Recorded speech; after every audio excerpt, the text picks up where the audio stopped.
What is prayer? In the book Steps to Christ on page 93, it mentions there that prayer is the opening of your heart to God as to a friend. Prayer should be a dialogue and not a monologue. Sometimes when people pray, God answers in different ways. Sometimes He says yes, sometimes He says no, sometimes He says, well, wait a little while. And there are times where He'll say, look, I'm not going to actually give I'm not going to give to you what you're praying for, but I'm going to actually give you something else. I remember one time in my life where I was praying to God about something and God was not really answering my prayer. And I got to a point where I was getting depressed. Let me share the story with you. In the year 2006, I was in South Korea. In South Korea, I was working there as an English teacher, teaching conversational English, and I also worked there as a missionary. And I was doing my MA in religion. I was finishing up, and I wanted to enter into the ministry. And so I was sending my resume to places like North America and sending my resume to Australia, my home country, and also South Africa and England. And I was trying to get a pastoral job. And as I was sending things, sometimes I would get an answer, sometimes I would not get an answer. But most of the time I didn't get an answer. And it came to a point where I began to question God. I even fasted. And really the test came afterwards. And it came to a point where I began to doubt God. And I'm ashamed of even saying that.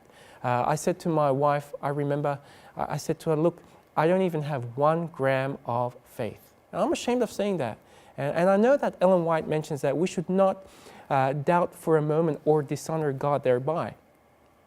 And so I wanted God to bless me. I said to Him so many times, God, I want you to bless me, but just don't take my hip out of place like you did with Jacob, because for the rest of his life, Jacob walked with a limp. And I was 25 years of age, and just recently at a depression recovery program, I learned that the average age for depression is 25. And I went through a very trying time, and I was depressed.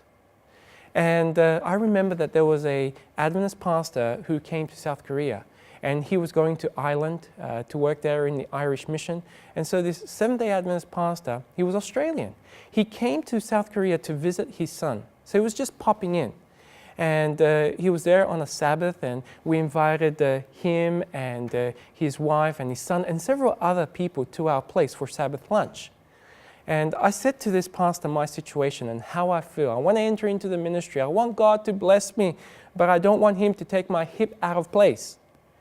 And then the pastor said this, and I'll never forget what he said. He said, do you know why God had to take Jacob's hip out of place? And I said, why?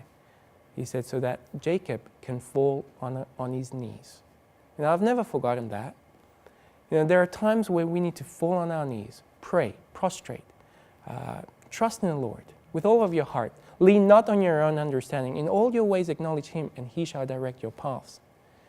And soon, God took me, not to a Western world country, but He took me to Taiwan. And I was there for 2 years. And now reflecting back on that, I can say one thing. I'm so happy that God took me to Taiwan. God did bless me. You have Jacob, he wrestled with God, and God blessed him. And the same has happened to me, where God took me to Taiwan. He molded me, He shaped me. He still had to teach me a few lessons. And those things have helped me be the man I am today. I want to encourage you to pray. The Bible does mention in Psalms chapter 55 there that David wrote, evening and morning and at noon will I pray and cry aloud unto God, and He will hear my voice. Daniel, he prayed 3 times a day. Don't lose heart. I want to encourage you. Have faith. Don't doubt in God. And all things work together for good to those who love Him. God bless you.